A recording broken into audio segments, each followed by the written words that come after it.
Bismillahirrahmanirrahim. Assalamualaikum warahmatullahi wabarakatuh. Selamat sore, salam sejahtera untuk kita semua. Sebelum kita awali perkuliahan online pangan dan gizi pada sore hari ini, mari kita berdoa masing-masing sebelum kita mulai perkuliahan.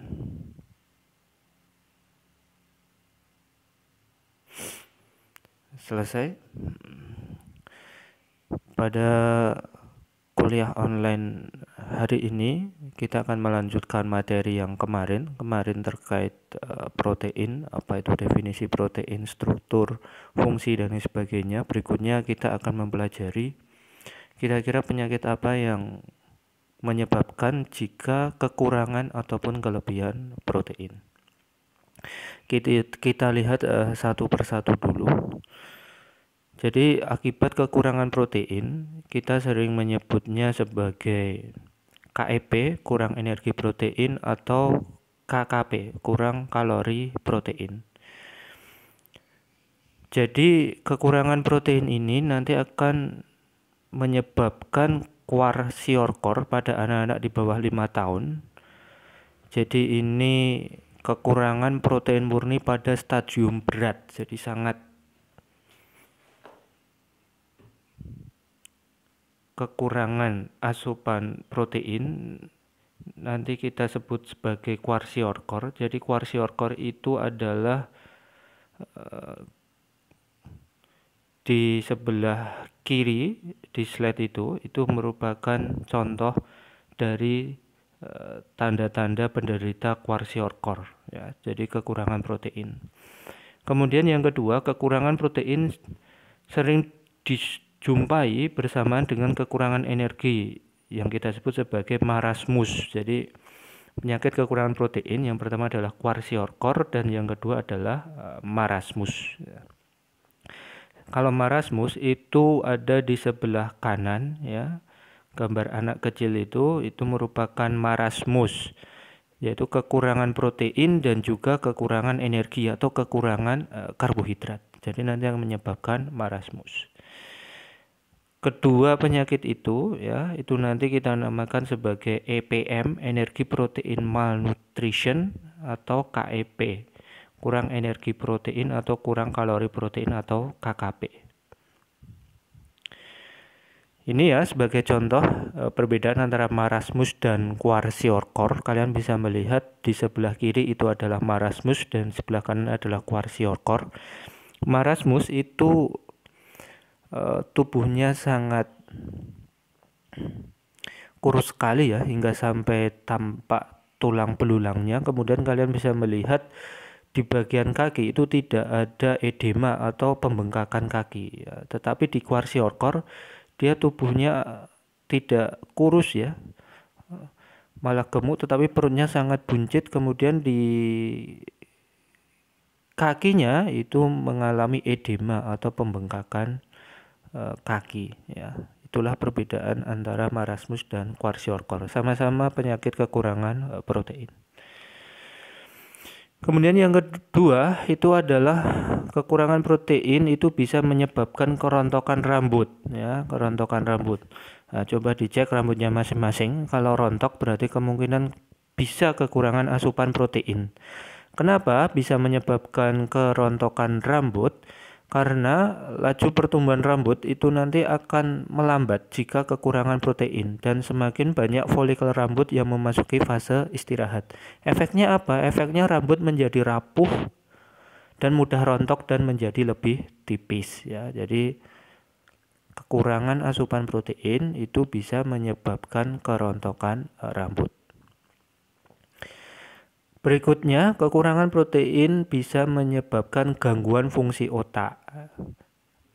Penjelasannya semacam ini. Jadi protein atau asam amino itu nanti diperlukan dalam pembentukan jenis neurotransmitter ya. Neurotransmitter yaitu senyawa kimia yang berperan mengantar stimulus atau pesan ke sel saraf otak maupun otot. Jika asam amino berkurang atau asupan proteinnya berkurang, maka nanti akan mempengaruhi pembentukan neurotransmitter ya. Jika neurotransmitter yang dibentuk itu berkurang, maka nanti akan mengganggu proses pengantaran stimulus atau pesan sel saraf otak maupun otot, sehingga nanti akan mengakibatkan gangguan fungsi otak, ya. Kemudian gangguan kesehatan terkait dengan kekurangan asupan protein itu adalah gangguan kesehatan mental. Jadi intinya, ya, kenapa dia bisa menyebabkan kesehatan mental? Asam amino itu bisa untuk membentuk hormon dopamin dan serotonin, ya. Saya ulangi, hormon dopamin dan serotonin, di mana kedua hormon ini berkaitan dengan suasana hati, ya.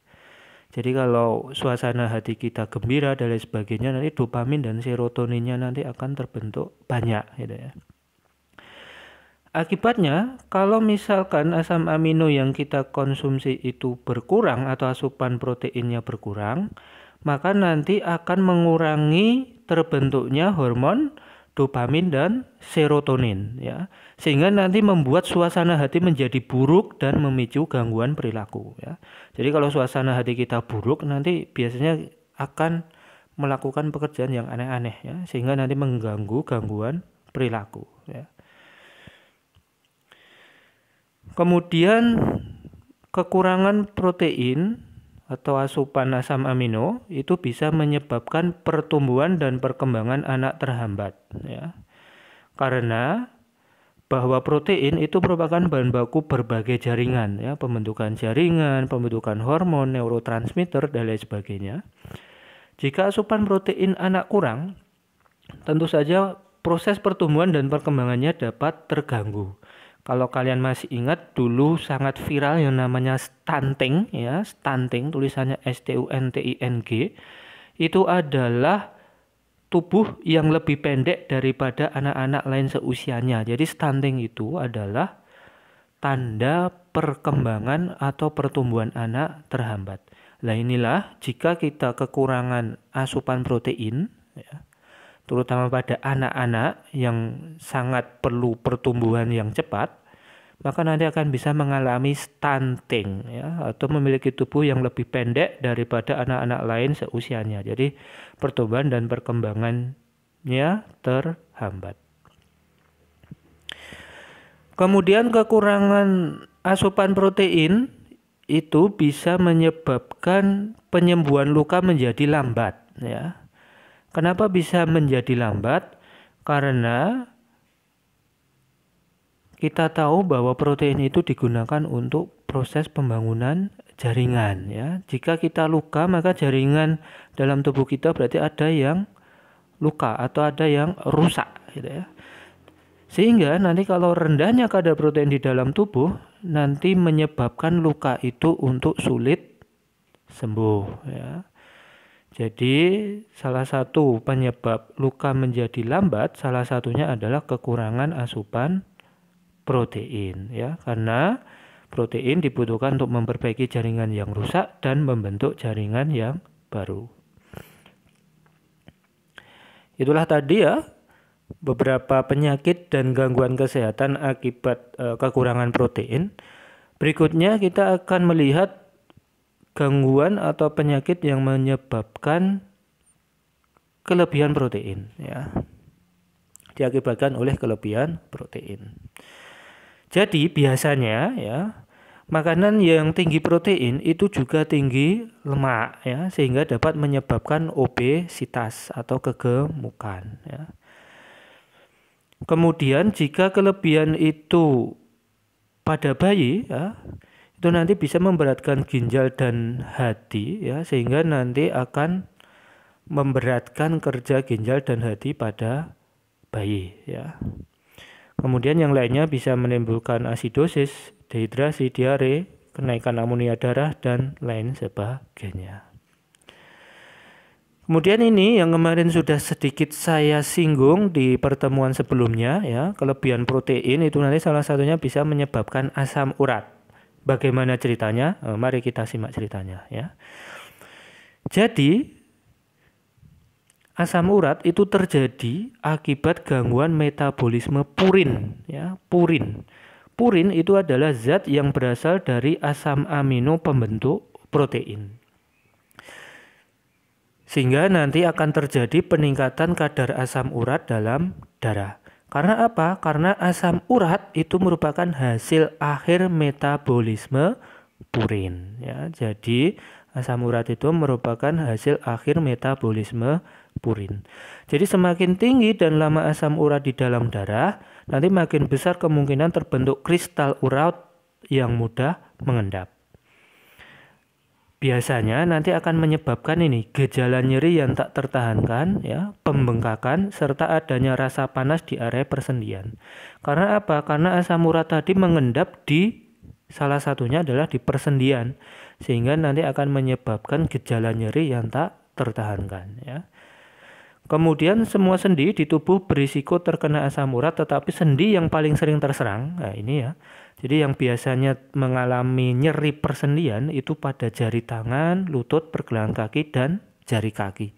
Sehingga kalau menyerang di daerah kaki, nanti kita akan kesulitan untuk berjalan, ya.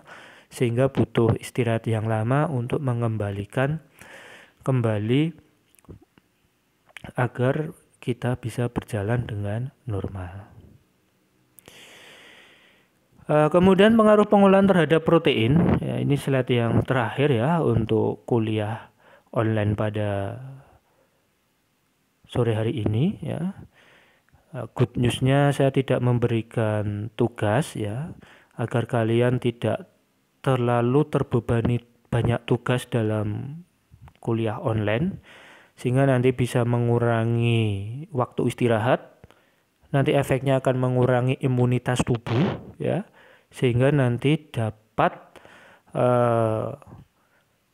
mempertinggi, ya, resiko terkena virus corona, ya. Oke, kemudian pengaruh pengolahan terhadap protein, ya, itu bisa menyebabkan kadar protein itu berubah, ya. Sebagai contoh, ekstraksi dan isolasi itu, ya. Jadi kalau misalkan kita punya protein kedelai, kemudian kita ekstrak dalam bentuk konsentrat, itu hanya 65,3% proteinnya, ya.